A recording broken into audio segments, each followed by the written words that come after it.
It's the King Puff Daddy. What it do? It's your boy Rick Ross. What up, y'all? It's your boy Jada Kiss. Hey, what's up? This is Chuck D, and we're about to take you on a journey. Shout out to the Nerve DJs worldwide. You don't stop. What's cracking, y'all? This is me, Missy Misdemeanor Elliott. Nerve DJs, we break your tracks, not your stacks. This is WNRV 108.1. Hey y'all, this is Catherine Danielle and I'm checking in with Headline Eye on WNRV 108.1.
Yes. Welcome to the Headline Eye. I am your host, Larry H. Gardner, and the H stands for Happy Holidays again, even though it's not been a happy sports weekend in the state of Ohio. I'm not even happy about that right about now. Ohio State lost, the Cavs lost, and the Browns lost on one of the ginchiest plays ever. But the good news is that Shedeur Sanders, the quarterback, will be starting for the rest of the remainder of the season. And speaking of football, rest in peace to Paul Tagliabue, and rest in peace to former Laker center forward Eldon Campbell. So both of those. Paul was a couple of months ago, the former commissioner of NFL. Eldon Campbell was a couple of weeks ago. I apologize about that. You are listening to WNRV 108.1.com. Nerve DJs, where we get on your nerves. Unity Race on the ones and twos. Miss Lexus Vogel is in the building. How you doing, Miss Lexus? I am doing fabulous today. Yes, here, Miss Lexus Bogan here live. How everybody feeling today? That's good. That's good. So, the thing about it is like we started the holiday season, and I want to get to one of my favorite people in the world. And after all the elections, now all the election stuff and everything else and the swearing-ins, shout out to Brett Horton. I missed your swearing in because coming back. Shout out to Ensign Lovin. I got her to hers, and Khalila Lawson got to hers. Cheryl Wiltshire will be in January, the new housing court judge. A lot of stuff changed hands, but here's the main thing that remains the same. There's always a constant. And by the way, Texas Rep Jasmine Crockett will be running for U.S. State Senate, which has the current president in a tizzy. Think he's having a nervous breakdown. Good. I don't care for him anyway. But we got to get to our guest of honor today. So, Unity Race on the ones and twos. You play this for my guest, please, so we can get going, because it's cold in it now here in the state of Ohio, the city of Cleveland. Also Maple Heights. She is the 100 mayor of the city of Maple Heights. She is the first African-American woman as being mayor of Maple Heights, Ohio. She is one of my favorite people. Please welcome everybody's favorite mayor, including my own, even though I live in the city of Cleveland, I live in the Maple Heights. Please welcome Miss Annette Blackwell. How are you? I'm great. Thank you for having me. No problem, considering everything else like that. I'm so glad that you're here. So how is it that you became mayor of the city of Maple Heights? I am the first woman and the first African American. Yes. You have set that bar so high. the like you have broken ceilings. Not only you broken them, you shattered them. So we have royalty. We have royalty in the building. Exactly. So we feel honored. We're very honored. I am very honored. Thank you for that. Thank you for that. You know, I was asked to run. Have never served in public office before becoming mayor. I did run for council in 2013 unsuccessfully, and went on to live my life only to be called and said, how about running for mayor? And so I ran in 2015, and in about 4 weeks I will have been mayor for my 10th year. January 6th, I've been mayor of Maple Heights for 10 years. Really? So, 10 years. And during that time, Maple Heights was in unfortunately, a financial free fall. Yes, yes. How did you get it? How did you save Maple Heights from falling into that financial free fall? Well, we were declared in fiscal watch in 2014. That means you're almost getting in trouble. You might want to check your balances. You might want to check your plans, hold back the spending. And that was in 14. And then in 15, that didn't happen. That those strategies, that putting the brakes on finances, taking a closer look, paring down finances didn't take place. So in 2015, the auditor of the state at the time, which was David Yost, placed the city in fiscal emergency. So we were, in layman's terms, we were in bankrupt, a city that was in bankrupt. Our bills exceeded our revenue. And so it was a 5-year recovery plan. The auditors sent a fiscal recovery team, supervisors to kind of help us understand how we got there and devise a plan to get out of fiscal emergency. I'm happy to share that it was a 5-year plan, but I did it in 4. I guess I'm a little bit of an overachiever. I mean, you're the first woman mayor of Maple Heights. You're the first black woman in Maple Heights. So I think overachieving is what your calling card is at this time. Thank you. So, you know, we have things in fiscal emergency. I saw you at the East Cleveland, you know, with dealing with talking about it with candidate Sandra Morgan, who is now mayor-elect of East Cleveland now. So, how did you explain it to the residents of East Cleveland about fiscal emergency? Because a lot of people think, you know, bankruptcy, you know, people are going to take it over. We're not going to have to spend money. How did you explain it to them? Well, it's 2 different designations. They're actually in receivership, so they have been taken over in terms of making the final decision. They have no longer have the ability to plan it out. I believe East Cleveland have been in fiscal emergency over 2 decades, over 20 plus years. It's a 5-year recovery, which meant that every 5 years it kept getting renewed because they had not presented a plan that was acceptable to the fiscal commission that showed what recovery would look like and sustainability of that recovery would look back. So because they failed to reach that level of success, it didn't get approved. They're in receivership, which means a receiver will come over and basically do all of that planning and strategy for them and give them a recovery plan. And so the way I explained it to her is, although it's different, the commitment still has to be there, the fiscal responsibility has to be there, there's some hard decisions to have to be made, some strategy decisions, there's still some budget decisions that you can suggest and participate in the conversation, what you think might help East Cleveland recover from this receivership and eventually receive complete control of their city again. Okay. So the thing is that, you know, you explained that, and then there are the couple of people that criticized you for going over there. I was told not to show up, stay away. Really? Don't come to their city. It's not the same thing. Stay in Maple Heights.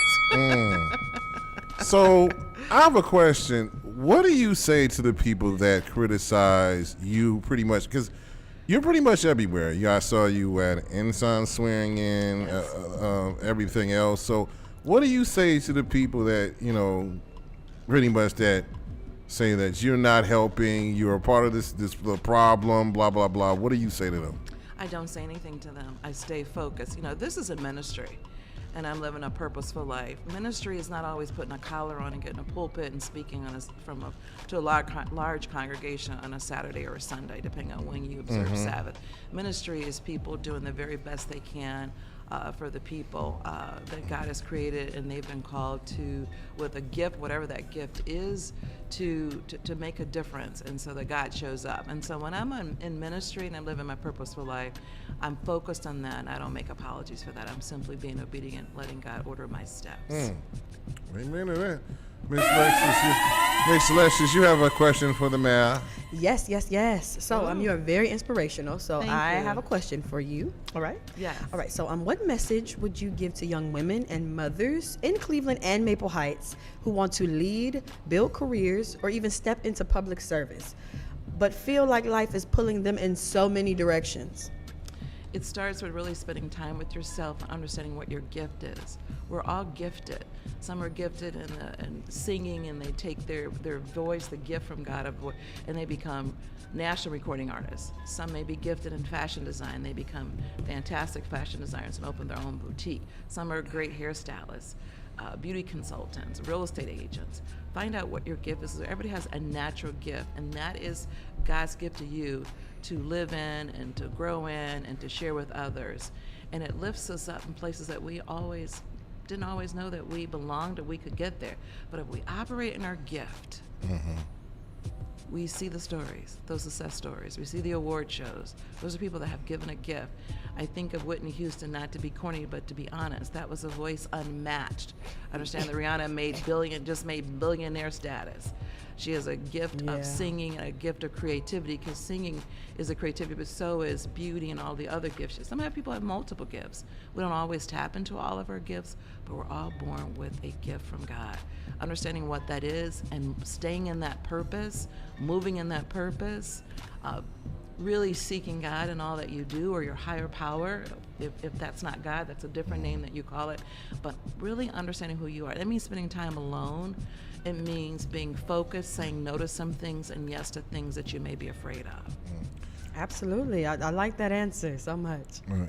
What did you do before counsel and everything? What was your profession? I worked at an international accounting and tax firm.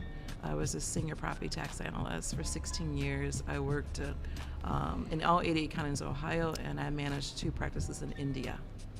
India. Did you have to go to India? I was supposed to go to India, but then I ran for mayor, so I didn't get it. And I won. I won. And you won. So when you won that race, when that was back in 2015. Yes. How did that make you feel? Did you feel like, because you were the first African American, you're the first woman, well, not the first African American, but the first woman, first African American woman, period. So no, they never. I'm the first black. Everybody. Really? I'm number 16. Everybody before me was a white man. Really? I am the first woman and the first black. The first Oh, one. wow. That's a double whammy. So how did you feel? I didn't believe it. You got to remember, I come from Selma, Alabama. I came here to the north, as they call it, as it's 2 different countries, as a 2-year-old. Selma is one of the most racist cities in history. Remember the Selma to Montgomery March. So I came here as a 2-year-old. My dad wanted us to live a better life. Coming from Selma, where we were just 2 generations from sharecropping, and my grandmother cooked for the white family that once had enslaved us, it was just unbelievable. I just kept believing that this couldn't be me. God did this to me. I mean, how could this be? And the first time one of my officers said, ma'am, I didn't know who they were talking to. We were saying yes, ma'am, and no, ma'am to the white people. And now somebody's calling me a ma'am. It just was a surreal, unbelievable moment for me. It took me a minute to realize that I had done this. This is the gift God had given me. He had looked back at my ancestors and elevated me to a place that only from a sharecropper. I don't come from a family of doctors and ministers and privilege and wealth and influence. I come from people who pick cotton for a living. That's deep. That's very deep. Yeah. So That's on the scene. Coming from that particular background, you have pretty much persevered.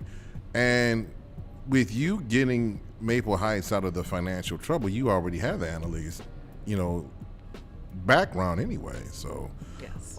So what else What do you see the future of Maple Heights to be? Period. Maple Heights right now is a process of 30 new homes being built, and these homes are being built. When I became mayor in 15, the average home sale was $37,000. The average home sale in Maple Heights is over $150,000, and the new homes being built are selling for over $280,000. Oh, wow. We're one of the highest appreciations in the county. Home values in Maple Heights appreciate 59%.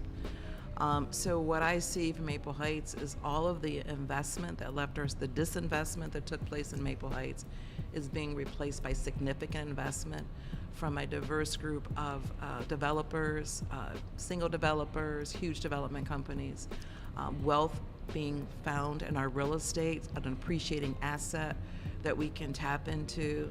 A diverse community reemerging, all kinds of people moving back into our city. I hired my first Ukrainian service worker in my service department. I have Hispanics in my service department. Three of them don't speak English in my service department, so we use chat GPTs. Diversity is back, reinvestment's back, and this is a new city with a new story and a lot to be proud of. I'm so happy that you shared that, Mayor Blackwell, because Yes. that does lead me into one of my questions I was going to ask you. Sure. So do you feel as the, well, I wouldn't say feel, but do you believe that the most impactful method out of all the ones that you listed, just as far as the policy or the project that you've pushed through those residents in the area of Maple Heights, do you feel like the most impactful thing is kind of the real estate and the diversity? Do you think that's the most thing? Yes. Okay. You know, we have become an intolerant society, and that's all the way from the highest office of this country. We're pushing immigrants out. We're pushing people. We're shutting down people that speak differently, aren't different. There's ICE raids. I sit on the board of Global Cleveland, and in that board, we are really pushing the acceptance of refugee immigrants that are escaping torture or just looking for a better life. This is a country that offers an American dream, and it should be a dream for everyone, and it can be realized here. But there has to be the welcoming that many ancestors had. Not our ancestors had a different kind of welcoming, but come here for the opportunities that are here, the freedom that's here, the freedom to worship the way you want to, love who you want to, and so that's important. But we're hearing from our highest office that diversity and inclusion is a bad thing, and get rid of it. I was the chair of the equity committee of a board I sat on, and it was disbanded because funding was not going to be made available for anything that was revolving around diversity and inclusion. But it's important we learn from one another. I talked about the gifts. We all come with something different, a different work ethic, a different commitment, something that we can share. It's like cooking something, right? You use all of these ingredients and make, but if you just use one ingredient, it's pretty bland. But when you mix it up and fix it up, something really special. And we have a community where people speak different languages, celebrate different holidays, bring different talents, bring different dreams, different hopes, testimonials. What a beautiful place to live, because that's what God created. Right. I mean, we're all created, I think, in His image, but we're all different, and we should celebrate and embrace that. And that is certainly what I do in my administration, and I want that for my city. Right. Excellent. You got to have seasonings, correct? I have seasonings. You got to have some seasonings, otherwise, seasonings. You got to put that paprika, the chili powder, the lemon even pepper. Looks better. Yes. Not only does it taste better, it looks better. Looks better. Looks done. And you feel good after eating. Like, that was really good. Yes. Right? Yes. And you want seasoning. I got a whole bunch of seasonings. Like if you ain't sneezing, it ain't seasoned. I haven't heard that one. I heard that one. I heard that one. But the best of each of us. What a world when we bring the best of each of us. It just becomes, I say there's 59 communities in Cuyahoga County, and there's some that they would call little mini utopias. They don't have poverty. Everybody looks the same, significant wealth. But it leaves so many, when you create little utopias, it leaves a whole lot of people out. And the wealth gap just gets larger. I have a 26% poverty rate in Maple Heights. I have black babies dying I have one of the highest black infant mortality rates. I have one of the highest black maternity mortality rates. But I sit between two huge hospital systems. But we've got little utopias while others are struggling with these issues. I got a huge health inequities. COPD, asthma is significant in Maple Heights. And so these are things that we're trying to overcome. We change we do a mixed, I'm really big on mixed income.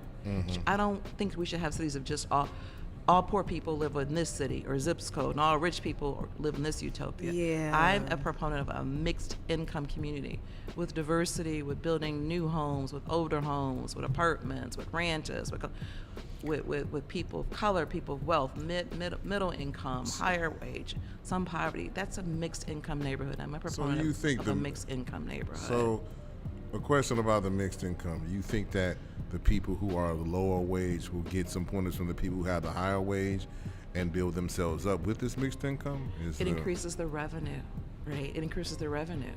So my largest source of revenue is income tax. I can get more income tax if somebody makes $100,000 versus somebody makes $25,000. So it lifts the whole community up. I'm able to buy more salt, hire more employees, buy bigger snow trucks, right? Fix the traffic lights, a cleaner water system, plant more trees, put money back into home improvement programs. So you've been the mayor of Maple Heights for 10 years, correct? Yes. And you are up for re-election next year? 27. 2027. I'm in my second year of my third term. Second year of your third term. Yes. How long will you want to being mayor of Maple Heights? You know, I've got a call before it came. I've gotten several job offers to move to a higher office and move somewhere else. It's a tough decision to make because my heart's in Maple Heights. Although I am not from Maple Heights, I grew up in Glenville, right off of Eddy Road on Thornhill Drive. What high school you go to? I went Eddie to Road again. I didn't go to public school. I went to Villa Angela. Okay. Villa Angela. It Oh, was, you're Villa Angela St. Joe? well, it was Villa Angela. when Villa I was there. Angela, yeah. There was no boys when I was Right. I missed the boys. It was just. It was just Villa Angela Academy. But I'm sure your husband's thankful about that. Right. I don't know about that. But you know, I came home and I'm a part of the community. I still go to church. I still go to church 126 in Shaw. But my heart's in Maple Heights, and I've done so much. I've got so much. You know, I'm a planner in the next 5-year plan. To leave that, to somehow abort that and go somewhere else, my heart's tied to the work, my heart's tied to the people, my heart's tied to the vision, my heart's tied to the mission. So although the offers have been great, fantastic as a matter of fact, my plan right now is to run for a 4th term, but I can't say that for sure. I have to really look at all that's being presented to me and do what's best for me and my family. That's what's up. So here's my question to you. There's been a lot of complaints about, you know, of course we got the crazy MAGA person in office. Yes. That fool. Sorry. And I'm being very nice about it. It's the holiday season. Plus you're here. Okay. But the second thing is that there's been a lot of people studying and saying stuff about the Democrats are not fighting back, they're not working hard, they're not doing this, yada, yada, yada. What do you say about people criticizing the Democratic Party and the Democratic clubs? What do you say to them? Well, I'm going to be careful here. I did not get the Democratic Party's endorsement because the local club is controlled by Democrats that think alike, maybe work together, and it's really based on who's in the club, right? Who is the person they choose. It's not about the work record. It's really about the club and the relationships in the club. So the problem isn't the club. The problem is the members of the club acting as if this is their personal domain to pick and choose losers and winners, and not putting the people first. That's the problem. We have to have people in these clubs, and certainly leading these clubs, that put the people first over egos or agendas or making a decision because you may not like someone. I think that's what's happening. We're choosing personality over people. We're choosing friends over champions. And that's the problem, and we need to really take a look at those clubs and where that's not happening. I think bylaw changes are in order. I think dismantling of clubs. I think accountability is absolutely important. The work is too important to play anything else, play games and personality and popular politics, where people are then affected by it, and legislation that moves agendas forwards, and that's addressing poverty, like I said, black infant mortality, black maternal mortality, unaffordable housing, health disparities is not being addressed. We're not choosing the people that perhaps have the skill set, have the passion, have the purpose, have the assignment of addressing those things, when we stop them and they can't advance beyond their own clubs or their own party. Right. And the thing about it is, like, as the mayor, and it's like, well, if something happens, it's the mayor's fault, it's this, that, and the other. But you're not Batgirl. I'm like, you're not Batwoman. You know, like, you're not like Wonder Woman. You can't be everywhere. Yes. But how do you combat crime in the city of Maple Heights? How do you do that? Well, I'm also the safety director, so the police and fire report to me. I'll give you an example that's real, I think you guys can address. Maybe 3 years ago, we had a high-speed police chase pursuit, and that's a policy there's 59 communities. That every community it changes, and so in this police pursuit, a young man was accused of shooting up a house. We got the call. My officers were in pursuit him all the way into Cleveland at high speeds. He got out of the car and did not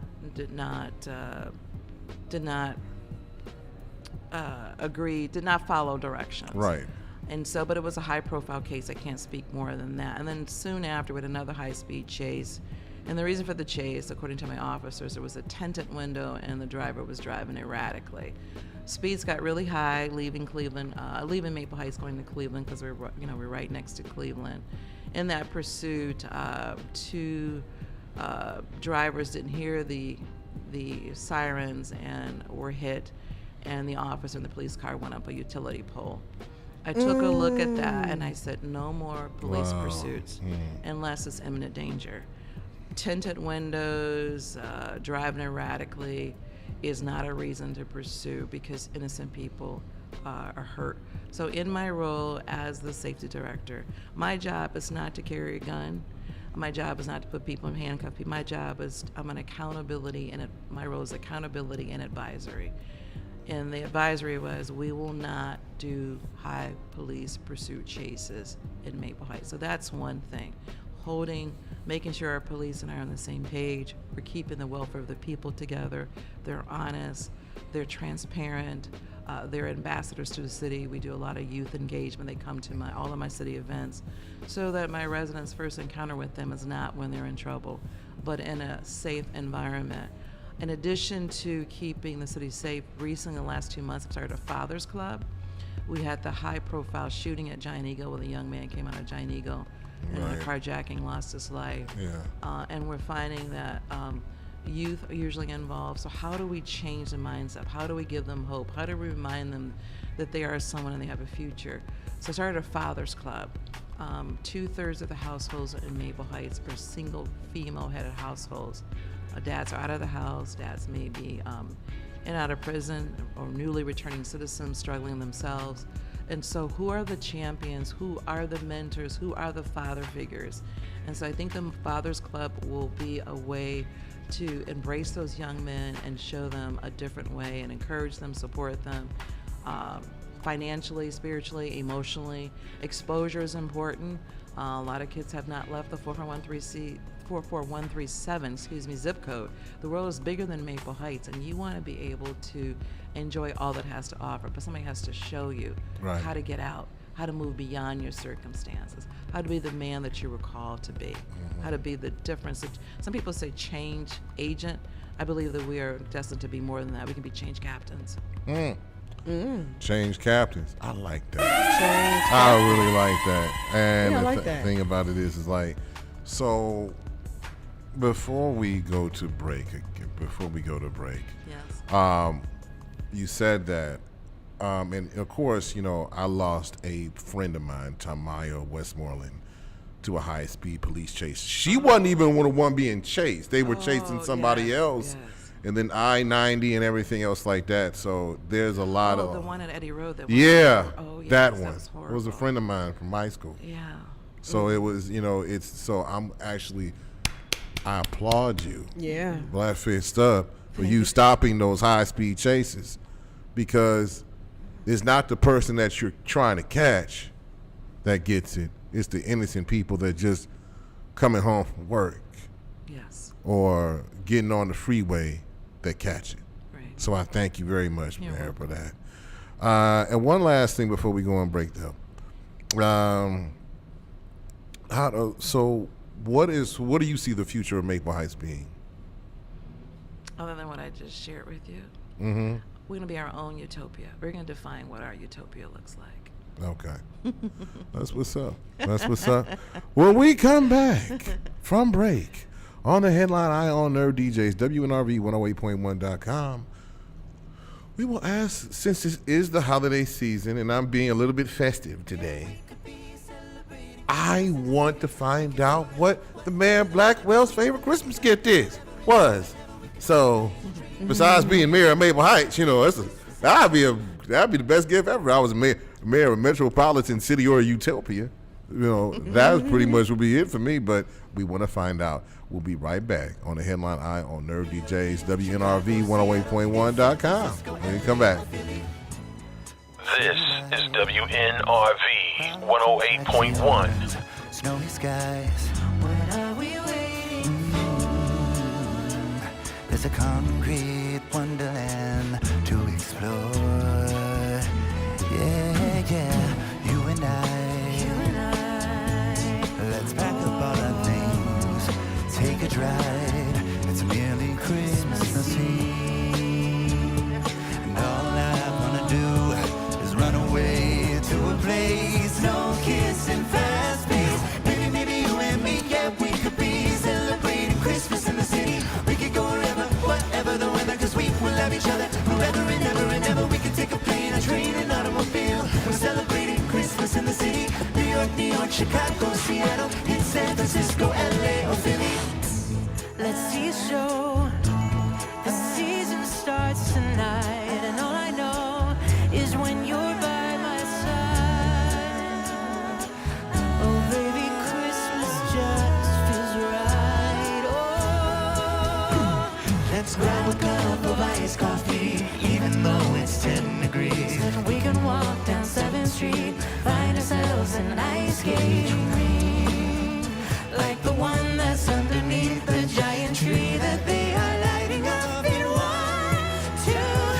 Baby, you and me, yeah, we could be celebrating Christmas in the city. We can go wherever, whatever the weather, 'cause we will love each other forever and ever. We could take a plane, a train, an automobile. We're celebrating Christmas in the city. New York, Chicago, Seattle, in San Francisco, LA, or Philly. Celebrate Christmas in the city. Hey, Christmas in the city. Christmas in the city. Baby, you and me, yeah, we could be celebrating Christmas in the city. We can go whatever the weather, 'cause we will love each other forever and ever.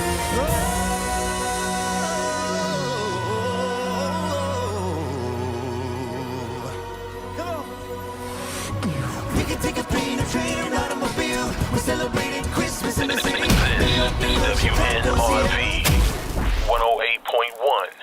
Looking to grow or expand your business? Yo, bro, you read my mind. Well, we have the perfect solution for you. Your business needs are important, and so is your advertising. Here at WNRV Power 108.1, we have marketing solutions for all your business needs and affordable pricing to keep you in the green. Give us a call today at 216-702-0688. That's 216-702-0688. Or email us at WNRVPower1081@gmail.com today. Hey, yo, this is DJ Johnny O, and I want to say happy holidays to everybody listening to WNRV 108.1 and the Nerve DJs around the world. Peace and blessings. This is WNRV 108.1.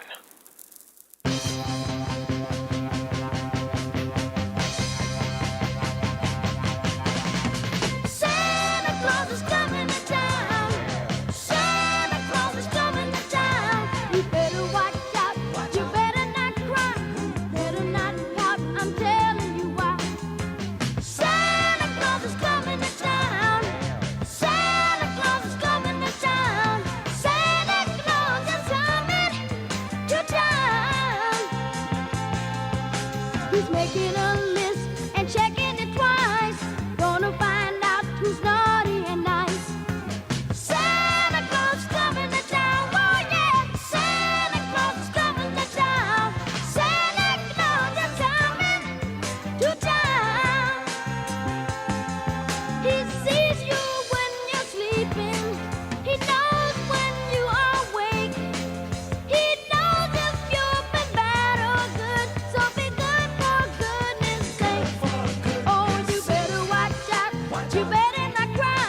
108.1. Oh, that is the Jackson 5. And you don't know that song. You must have been in the cage the past 50 years. That Santa Claus is Coming to Town by Michael Jackson and the Jackson 5. Or the Jackson 5, J5. I used to watch their cartoons. Favorite Christmas song? We're with Mayor of Maple Heights, the history maker, Annette Blackwell. What's your favorite Christmas She song? won, not number 2, the boss lady. She Right here. Got her up. We finally got her up in. Right. I don't know if I have a favorite Christmas song. I can't think of one. I'll probably think of it later, but right now I couldn't tell you. She's too busy doing other things. Well, I like, you know, if I had to choose, it would probably be that one. I used to sing that. Yeah, you can kind of jump and move and bop with that one. Right. So that would probably be on the top 10. Well, Santa Claus is Coming to Town. Mm-hmm. Here's something that could be interesting for Christmas time. What's that? Is there anything? Now, it's crazy because I actually graduated from Maple Heights High School. Mustang. Yes, Mustang. So, but I don't live there anymore, even though where I grew up is still standing. But That was bad for you. I have not engaged in the community in a while. Right. Is there anything that happens around Christmas time for festivities or anything for Maple? We just had a holiday lighting ceremony on Saturday.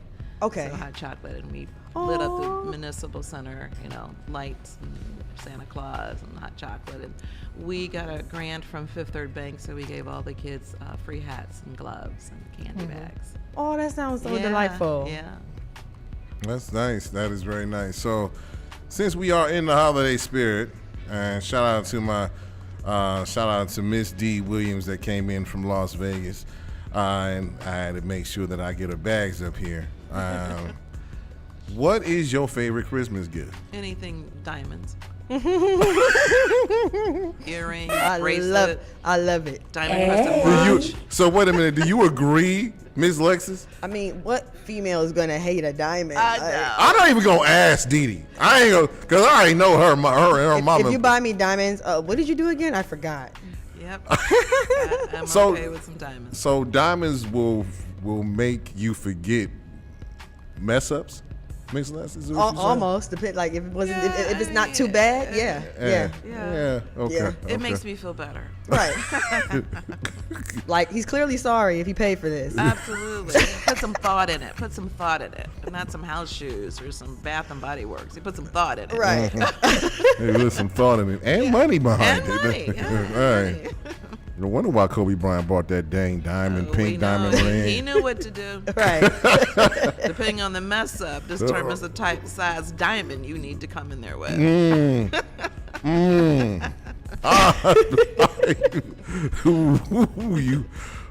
Maybe if I did that, I probably still never mind.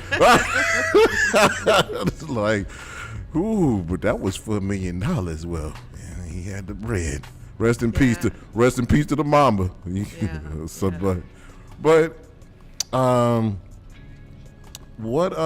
So the thing is that you call Maple. So pretty much Maple Heights is a utopia. You said you want to work on the health disparities and everything. So Not a utopia yet. I'm not in a working towards utopia, that. but you working towards Working towards it. that. So how do you get it back to the utopia, or get it to the utopia that you wanted? Well, we started with fixing our finances, right? Getting out of fiscal emergency. So I don't have the auditors coming to my office anymore. I make the decisions about our budget and how we spend our money, then present that proposal to council. Council's a legislative body. They approve it. Continuing to work with diverse developers. I work with developers that only built one house, maybe their first house. So everybody gets a chance in Maple Heights. We celebrated, I brought back Restaurant Week, which we weren't doing, but something Cleveland was doing. A lot of restaurants, minorities, small business owners want to support their businesses so they can grow their businesses, employ people. They themselves can really create a really good quality of life, build wealth, pass wealth on to their family. We just did Small Business Week, which is a national initiative, the day, November 29th, the day after Thanksgiving.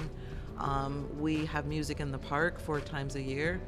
Most recent was Carlos Jones. He is a Maple Heights grad.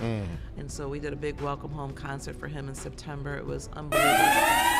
Carlos Jones, Carlo man. was at Stafford Is Park. a sweet Mr. Wonderful still in Maple? Mr. Wonderful's right across the street from City Hall. I do get my sweet Jesus sauce and Sweet my baby Jesus. fries.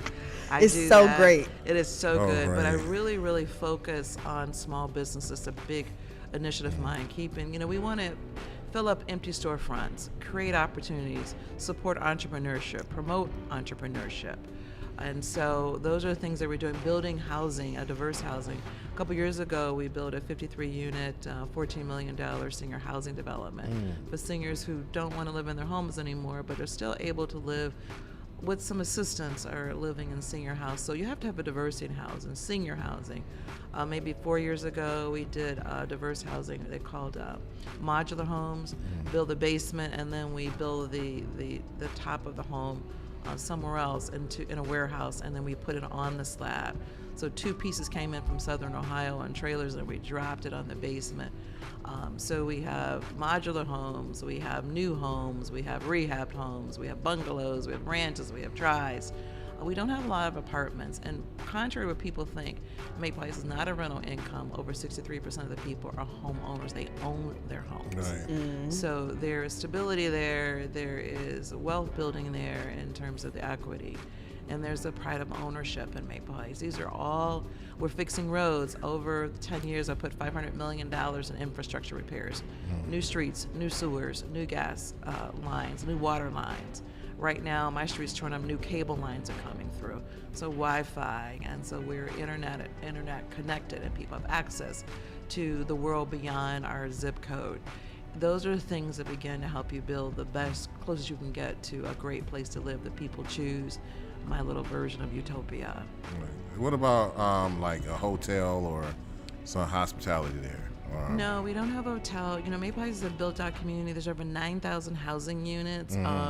The lot's on the east side, a little bit smaller, 45 by 120. West side, and that's across the bridge. There's 2 Maple Heights, east and west. Across the bridge, closer to Garfield Heights. Those lots a little bit bigger. We're closer to. I have a Metro Park. Did a 99-year deal with the Metro Parks in 2020. So we do have a Metro Park we rent out, and so it's closer to Cuyahoga Valley National Park, Bedford's Park. So a lot of greenery, bike lanes. We got 2 grants for tree canopies. We are in Maple Heights, but a lot of trees were torn down because of tree disease. So we're building those trees back up. More trees, it makes the city less hot, and people with asthma. It's exacerbated with really high heat. So building trees to bring the temperature down so people can breathe easier that have respiratory disorders. Wow. So, and you also have a water park you got, right? My swimming pool's closed, but I do have a, a spray grounds. Spray ground. Yes, and I'm working with the state to get $600,000 to renovate all 5 playgrounds in Maple Heights. Oh yeah, that'd be awesome. We go to Stafford all the time. Yeah, Stafford. Gotta get new playgrounds. Stafford could use some spiffing. Yes. So I built a new gazebo, put new trees, new pavilions, and I put a fitness trail in, same thing that you have in the park. We have a storybook trail, and that is Books in the Park. It's a grant from the Ohio Department of Natural Resources. So every quarter, the library puts a new book on there on plaques. So as you're walking through the park, you can read the story with your kid. And then we have all these exercise stations at Stafford Park. Only thing I'm missing is my playground equipment. And that's where the bands perform. This new, huge bandstand that I built a couple years ago. That's what's up. So pretty much, you just want to make sure that Maple Heights is not only, asthma free, accessible, and to make sure that it's beautiful. It's much, beautiful. Right? So yes, it's a destination place. People want to go there. And the people that live there, work there, do business there, are proud of where they are. Okay. What is the one misconception that people get at you as far as you being mayor? What is the one thing that you want to, the fiction, the myth that they have about you? Some people will tell you that I'm unapproachable. Huh? And I find that's offensive to me. So you look like a gangster? I'm unapproachable. I'm kind of removed. And so there's 25,000 people, one of me. I have over 100 employees. I don't think you see me everywhere. I was just at the celebration that Coda magazine had for Ben Crump. I'm everywhere. And so I don't always remember names, but I remember faces. I meet a lot of people. I'm never unapproachable. That's not even my personality. I'm a deaconess at my church. You know, I serve communion. I have 3 children. I have 5 grandchildren. I'm the firstborn, you know, so, you know, I'm family oriented. My mom, my sister. I lost my dad right before I won in 2015. My daddy's girl. I'm very, very approachable. You've met me. But because I am very serious, very professional, very focused, I'm not a giggler. I can't dance. I'd love to learn dance. I keep trying. I keep taking these classes. I always fail. I'm not a roller skater. I'm not a roller skater. I'll break my neck. I swear for God. But at Music in the Park, we have the Lion Dance King during intermission. Everybody's, you know, they're clapping their fan or stomping, whatever. I try. I'm just not coordinated. So people, I hang back because I don't want to mess up the flow. You going left, I'm going right. I'm gonna mess it up. And so sometimes people, or I'm just thinking through a situation. They don't know what to call. I have 2 phones. My city phone, it could be the police chief saying, hey, we got a hostage situation, or we have a domestic violence, we have a missing child. You don't know where my line is, so people make that assumption because I'm not maybe, I don't know, giggling, dancing, popping, that I'm unapproachable, and that is so not me. I never got that from you. What I got from you is, thank you. I'm gonna say this, my personal experience with Mayor Blackwell. Where did y'all meet, Larry? Everywhere, pretty much. I went to one of her council meetings. I've been pretty much around that area, you know, just out and about. And when she got elected, you know, it was people, I guess some in her own city council was trying to take her out. It was like, but the problem is that she has been serious about turning Maple Heights around. She has done that. And a lot of people was like, you know, I guess it's them that, you know, some people just get rubbed the wrong way because they have attitudes all the time. So it's not, from my experience with Mayor Blackwell, I have never felt that. She's always been great to me. And that's why she's on the show. plus the simple fact of the matter is she's asked to come on this show numerous times, and I am not gonna lie. It's like, big deal. What was the problem, Larry? Well, first we moved. That was the first thing. Right. Second thing is that because of the guests that were already lined up that I already had when I came back, then that was the thing. And the thing about it is we had to get the city of Cleveland people, the judges and the elected officials and everything out the way. So let me just say this for you and the people in the studio. Go ahead. This format is absolutely essential for people like myself. Thank you. The newspaper, you know, it used to be every day. Now there was 3 days a week. Now you catch it online. You got to have a subscription. We do have a black newspaper. I mentioned that was at Codem. But our voices, we have to find places to tell our story. We have to find places for our voices to be heard. We have to find places to say, I am not unapproachable. I have to find places to talk about what I think of Maple Heights, what's happening in Maple Heights, how we're addressing crime, the things we're doing to make sure that people feel safe with police. Where are we going to do that? If we don't have these podcasts, these formats, our voices aren't heard, and people tell our story, or they decide or guess or assume what I'm like. In this format, people like myself get a chance, people hear from me, and I get to tell my own story. So I wanted to get on your show because not many opportunities like this exist for me to tell my story, to talk about Maple Heights in a way people maybe not just thought about Maple Heights.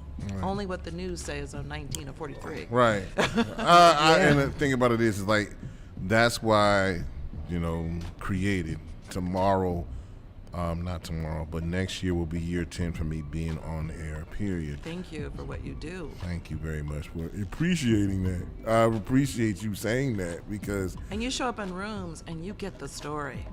It's political. I try. I'm like, I know some people, some of the activists, you know, may want to put a voodoo doll on me, but that's okay. I'm just kidding. But you know, but the thing about it is that we need to talk to our elected officials, put them in these particular rooms to see what it's like, you know, period. And that's why we're here, you know, having these conversations, because they need to be had. Because let's be honest with you, the voter apathy has gone up. The voter participation has gone down. Absolutely. So in order for that the voter participation goes up and the apathy goes down, then we have to have our elected officials in the room, the mayors, the city council people. So I appreciate you. Yeah, and the judges, what you do, because that person makes a difference. They're making a decision about a person's life. Mm-hmm, exactly. And all my picks won, so I feel real happy. Oh, good for you. Good for you. So, Lexus, you have something to add to this conversation? We have been talking about a lot of big things, serious things, a lot of, you know, alter-changing things. So I do want to ask a more fun, lighthearted question. Okay, nothing too serious about high-speed chases and all of that. So, with all the pressure that comes with being mayor, what's one small thing in Maple Heights that genuinely brings you joy? I love I'm really kind of very, well, I'll just tell you, trees. Trees and full moons. Oh. To get up early in the morning and ride down Maple Heights Boulevard or ride down Levy Road and see all those trees swaying a little bit, it makes me happy. This greenery, this a little bit of country in this city, and there's these trees and they're just slightly moving. It's something spiritual about it. And we've seen the moon hanging in the sky the last couple nights. You see the supermoon? Yes, and when I'm leaving here and I go across the bridge, the Valley View Bridge, and all of that big sky at night, and you see that moon, you just feel so close to God. You feel so close to miracles and wonderment, and it's trees and full moons and setting suns. I know it sounds very cliche. Having a Pocahontas moment. I am a poet. I write poetry, and I'm a writer. Amazing. And so She got like 30 jobs. It just taps into that's my creative spirit. Yeah. I'll just stop and write a poem just like that. And it gets me going because I feel the gift of God. I feel the gift of life, of simplicity and quietness and beauty. And it just inspires me. I know it sounds really kind of geeky, but it's the truth. I mean, the little things in life are wonderful. All right, so I'm going to actually give kudos to Mayor Blackwell. Thank you. And this is the reason why. When my mother, Anita France, ascended to ancestor status, when she moved on into the next life, there was a lot of people who reached out to me as far as, you know, services, things of that nature, what they can do to help. Mayor Blackwell was one of those people, and her husband, Alonzo, reached out to me about the repass, even though we went with them, but went with somebody else. I really appreciated, you know, you laying your kind words for me, and I appreciate that. And of course, you know, when you find virtuoso people like my mother was, then you stick with them. So the reason why is because I'd rather say, if you're gonna, I don't care if you did it privately, the thank you will be public. So I thank you very much. We own a small event center. We bought a Veterans Hall 10 years ago on Broadway, and we rent it out for small events. And so when I found out, I said, we've got a facility that may work for you. So we wanted to make that. I'm gonna keep that in mind for other things, because I got some stuff going down the pipeline. So we are small business owners right in the city as well. And we owned that before I became mayor. So no, I didn't buy it when I became mayor and use my influence. You know what they we owned it before I became mayor. All right. So how do you feel about this current administration in the White House right now? Let's just be honest. Let's just go out there. I think they're soulless people. racist people, and people that are afraid. They're soulless, racist, and afraid. They're afraid of being extinct and this world becoming a world of inclusion and tolerance, and nobody is pure anything, pure white, pure black. We're this world. We have mixed things up. They're afraid of that, what they call purity. You remember the danger of Hitler when he wanted a pure white Aryan race. Right. They're trying to hold on to that, and it's no more. So what they're doing, expelling people, through ICE raids and denying the whole SNAP benefits, people that were, not citizens, not SNAP benefits, and making it very, very difficult, and making you feel afraid if you're different, hiding if you're different, because you'd be snapped up and sent back to where they think you belong. And so that's soulless, racist, and cowards. Right. Yeah. Have you had any ICE raids in Maple Heights that you've known I about? have not. Okay. I'm not, but I don't have a lot of diversity I'm having a small Ukrainian population and a little bit of an African. I'm seeing the population grow in Maple Heights because it's affordability, it's accessibility to downtown and other suburbs where employment might be. You do have a lot of people. You do have Sam Silk there in Maple Heights, correct? Yes. And you go there often? I'm not a dance. Remember, I can't dance. I'm talking about for the food. I go for food, and I'm a non-drinker, so really, I'm okay about 2 hours at a place where I don't drink and I don't dance. If you're not drinking and dancing, where do just people watch? Yeah. That ain't much the for me spot to- to people watch. That ain't the spot that people watch, though. Right. Yeah. So Shout out to Silk, Sam Silk. So, but I've had several campaign events there to support him. He's been a great supporter since he came. When he wanted to come to Maple Heights, we were able to do some things with incentives to make that move happen. And he has appreciated and shown us appreciation ever since he opened, and I'm forever grateful for that. Right. I took care of him, and he takes care of me. Man, look at that. That's what's up. So pretty much you are, so Maple Heights is open to some small minority businesses that want to open up. We have several. You'd be surprised. You have Breakfast Factory, used to be the Old Timmy's Pizza. Have you been to the Breakfast Factory on Granger Road? It's pretty good. The grits and the honey biscuits are awesome. These are two minority brothers who used to own Swerve. Unchagrin. Swerve Grill. Yeah. That's who owns Breakfast Factory. They spent 2 years putting together a great place. They just don't have enough room. But I'm telling people come from all over for the biscuits and the grits and the bacon and just all that's there. They're thinking about putting a daiquiri bar, on the back and a deck. They're doing a phenomenal. You can't get in there. It's so busy. Right. Exactly. And then you've got TD's. If you had their lamb chops.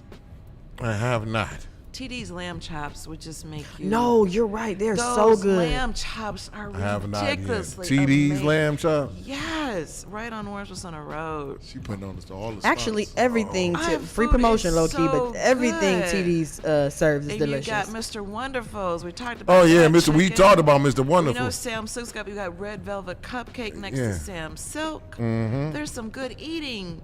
We got Captain Doc's. There's some good eating in Maple Heights. The Strip. There's Chipotle, right? There's Mr. Chicken. There's Popeyes. There's KFC. What do you want to eat? It's in Maple Heights. If you get hungry, go to Maple Heights. Pretty much what she's saying, Rascal House, Gyro George. What do you want to eat? It's in Maple Heights. Oh, you know what? Everybody's like, Gyro George goes down like this. Oh, I got a no fork. You got a no fork? On South Lee Road, right off of Rockside. Oh. I got a no fork. You have a no fork? Yes, I do. I'm just looking for a Jamaican restaurant. I need a Jamaican restaurant. I need some Jamaican. If you are a Jamaican, go talk to Mayor Blackwell. I need Jamaican. All right. Speaking of which, how can people reach you for anything? Especially the residents of Maple Heights who have been afraid to approach you. I don't think they're gonna be afraid anymore as you've been on this show. Oh, well, we have a great website. You click on government. It says mayor's page. You see my picture, and it has a link to send me an email. And I answer my own emails. If you don't want to email, you can call my office at 216-587-9011. My assistant is fantastic. My messages are there for me in the morning, and I make sure if it's me, if I'm the person to respond, I respond personally. If not, I get you to the right person. Okay. So you pretty much you are on hands-on, personable. I can't feel the pulse of the city if I don't hear from them, read their messages, talk to them. I don't know how I'm doing. You know, I keep my own personal scorecard, right? How am I doing? I know that by my interaction, my feedback, how we're talking. Did I resolve your issue? And so it's important for me to stay close to the people, understand what, if I need to pivot, or what I'm doing is working, I need to add to it. You do that when you stay close to the people. You want to shout out your family before we get out of here? Sure, I have to brag. My daughter is finishing her second year at Yale Law School. Little what's girl, up. a Mustang, What's up? went to Maple Heights, and she is at Yale Law School in her second year. She's home for Christmas. My youngest son, I call him my baby boy, not. His wife is one of the top CPAs in the county, but he is one of the youngest manager at a firm that does estate planning. My older son runs a auto service company right on Dunham Road in Maple Heights. Oh, wow, that's amazing. All Mustangs. All Mustangs. My grandson graduated from the Maple Heights EMT school. He is a EMT firefighter at 20 years old, just looking for, yes, you know, he's finishing his part so he can be 21. And then I've got a junior and 2 middle schoolers, and I have a 4-year-old that's at Abraham Lincoln. She's in preschool. All Maple Heights. My husband just won his re-election for the school board. He had been the president, but he's run his second term on the school board, and we'll see where he ends up in this organizational meeting first. So we're in Maple Heights deep. Right, y'all in Maple Heights Mustangs deep. Y'all like the Incredibles version of Maple Heights. We believe if you're going to be there, do something, be a part of it, make a difference. Yeah. Wait a minute, you got a grandson that's 20 years old? I do. Yeah, he's 20. Black do not crack. You look great. You don't even look. You're like, I am not gonna. Your business, man. Right? See, but no, for real. Yeah. Like, Black don't crack at all. Yeah, I'm very proud of him. Thank you very much. So shout out to all your family members that you shout out. Thank you. And it's great.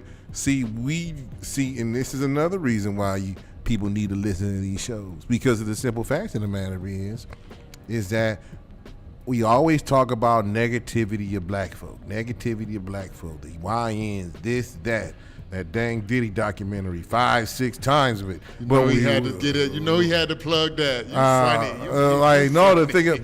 But wait a minute, hold on. But what we don't talk about is positive African American people doing great things in the communities that there are. That's why we're here. You and as Mayor Blackwell has explained, you go to these other stations, they'll plug all the negative stuff like that.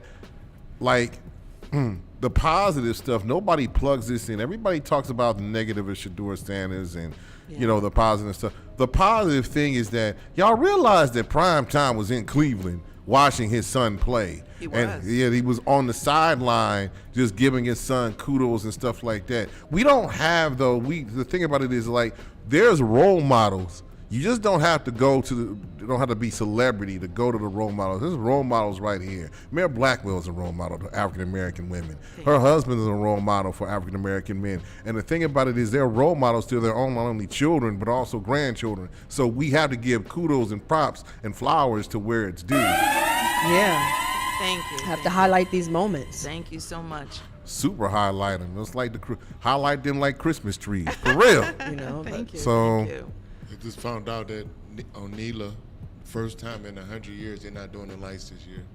Who? Aww. That's sad. That is sad. They were purchased by a company called Savant, and now they're in another company just bought them. They're going to do a mixed use development there. So yeah, that's sad. Sorry. 100 years. 100 years. Yeah. That's sad. Yeah. A lot of stuff. I mean, we ain't know that the whole East Wing was going to be torn down for a ballroom, but that happened. Always throwing the jabs. I will throw a straight punch at the Owens one if it was allowed. But I'm not trying to get nobody in trouble. Period. But anything that you have to say before we get out of here, before we kick off the festive holiday season? Sure. People have heard me say giving my two speech here. So 200. You know, when I became mayor almost a decade, people had this perception of Maple Heights. They were too dirty, right? Just the second ghetto, you know, on the east side. So we were too dirty, and people drink a Gatorade and drop it right there. We were too dark. Street lights were out. It was, I mean, it was, you know, and it was not a well-lit city, not a desirable city, and we were too dangerous. We were killing each other. We're not too dirty. And too dark too, also meaning that the city had changed its demographics. That's the other code word for dark. We're not too dirty. We're not too dark. We're not too dangerous. We're a great place to live, and I want people to understand that. Take a look for yourself, ride through Maple Heights. People are choosing Maple Heights. The last 5 years, we have had over 200 to 300 homes sold every single year, and I know that because I get a report every quarter from the real estate agents that sell in Maple Heights. We're selling homes.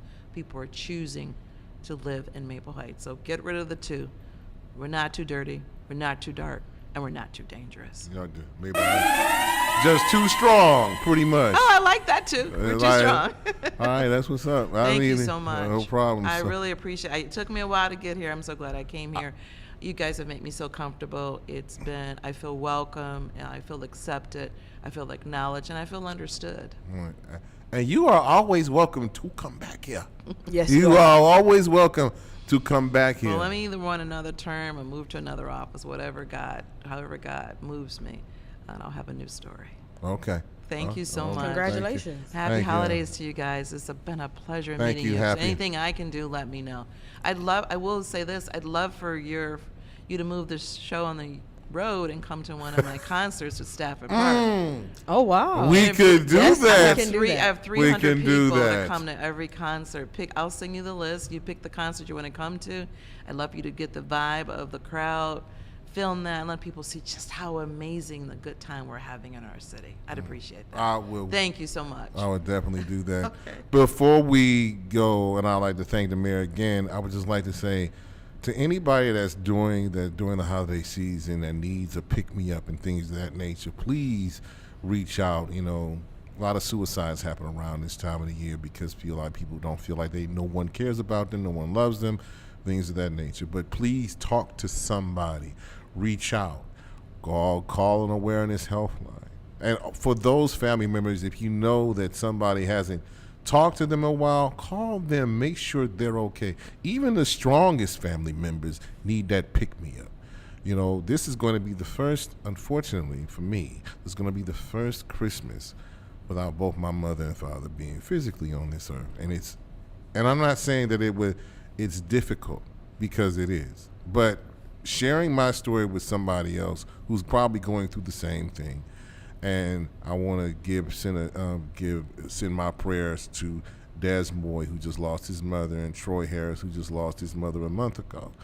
You know, unfortunately, I understand what you're going through. But the thing about it is like, no matter what, especially African-American people where the mothers are the backbones, like this mom right here is the backbone of the community and the family, then we lost our backbones and those people that will keep us pretty much in check. But the thing about it is like, we have to help one another. Family's a beautiful thing.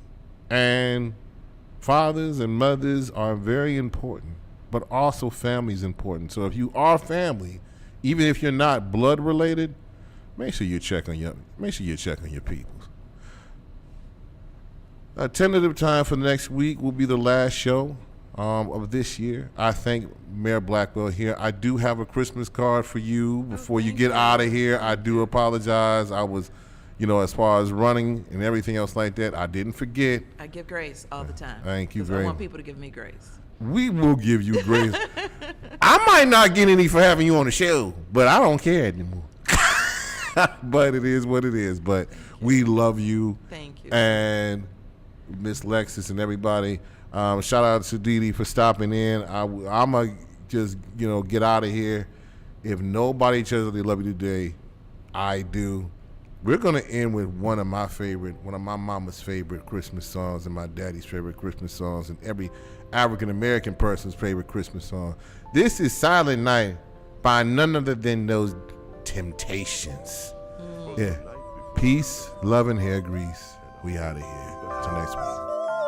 Not a creature was stirring, not even a mouse. In my mind,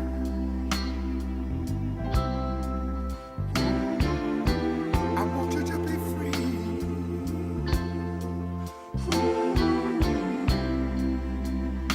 For all of our friends, would you listen to me?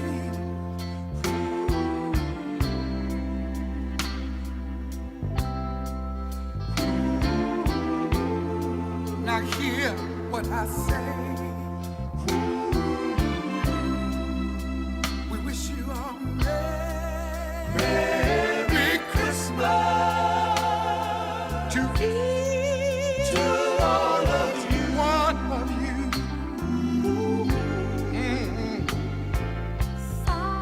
Silent night, holy night, all is calm, all is bright.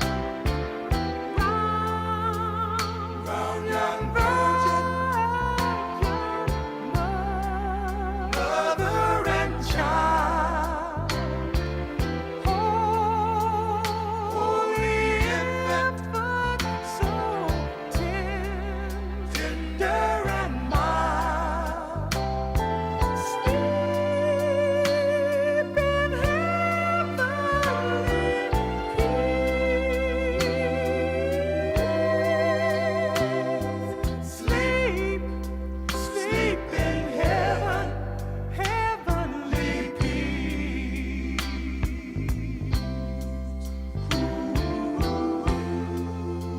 Go on and rest your mind and sleep, sleep in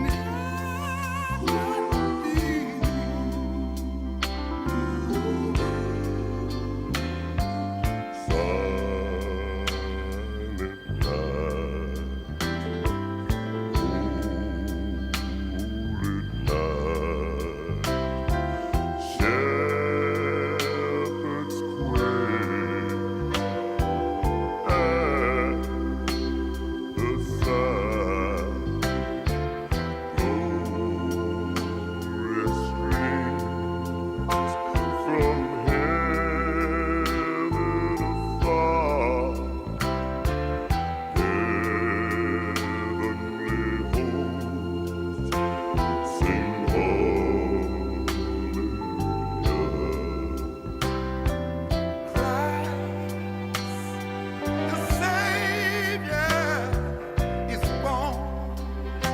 Oh yes, Christ the Savior is born.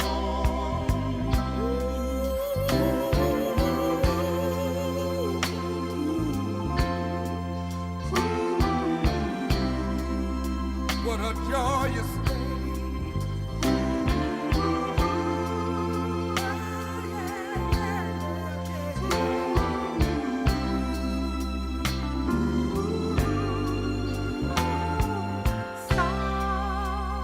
As I sit around by the fireplace, watching a gleaming tree.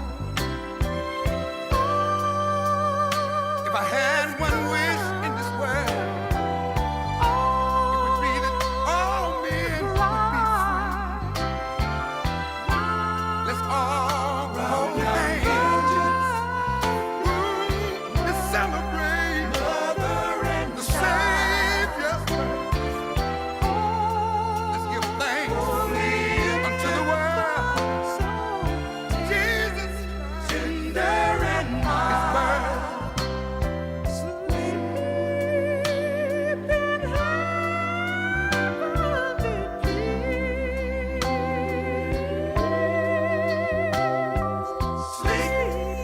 Sleep in heaven,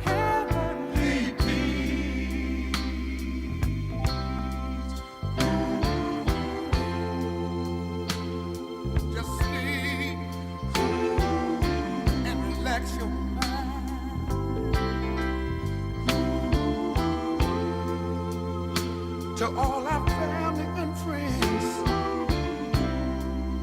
I want you to remember this line. Merry Christmas. Merry Christmas to all of you. And we mean it. Merry Christmas. Merry Christmas to all of you.